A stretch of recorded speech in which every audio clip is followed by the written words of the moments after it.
आज मु एमिति गोटे काम करली जोड़ा आपण जानिले भी आश्चर्य होई जिवे। हाय लेकिन एक सेकंड फ्रेंड्स मु अलका वेलकम करूची 7 डे ऑफ 30 डे चैलेंज को। तो आज हस्बैंड का देह जेतु टिके भलो लागनथला से ऑफिस जीवेनी बोली कहउथले तापरे पुणी कोन हेले के जानी 7:30 रे उठी कहउजनी मु ऑफिस भी जाओ शीघ्र रोसई कर। तो जल्दी रे मु आ कोन करबी सडन जाई प्रेशर रे डाली आ भात को बसई देदिली।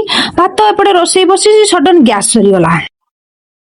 टेंशन भगवान काहा को भी न दियंतु। सेतेबेले पुणी हस्बैंड देखिली बाथरूम रे अछंदी मु केमिति गैस सिलेंडर को बोही के आनीबी बहुत टेंशन रे पड़ी गल। तो भाभी चाहूची मु देखिए चेष्टा करे हे पारुची कि नहीं।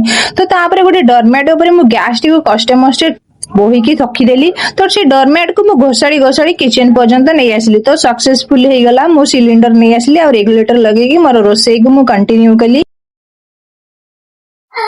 तापर जल्दी जल्दी रोसई को सारिया लगिली कहीं ऑलरेडी आज बहुत लेट हो गलानी। तो एपटे हस्बैंड को लेट हेली तांको ऊपर गाली पड़िबो ता सहित फाइनली मोर रोसई सब कंप्लीट हो गला। तांको टिफिन भी पैक करदेली। तो एबे जाउची मो रूम को सफा करबी कहीं बासी सेज एपर्यंत पड़ितला मु रूम भी सफा करनथली कहीं माने बापा पुओ सोईथिले जेहेतु तो लेट हो गलानी। ए भलिया थाए मो दिन। तो आज दिन रो आपण कोन शिक्षा पाए गोटे काम सेतेबेले सक्सेस हुए जेतेबेले तुमको जज करिया पय केही नथिबे कि तू एडा करि पारिबोनी। किंतु सबुबले निज उपरे विश्वास रहबा दरकार जे मु एटा करि पारिबी। सेति आपण सबुबले चेष्टा जारी रखंतु। लोके कोन कहिबे कोन भाबिबे सेइतारे नजर न देई निजर परिश्रम आ विश्वास उपरे भरोसा रखंतु। वीडियो भल लागिले सब्सक्राइब कर देबे।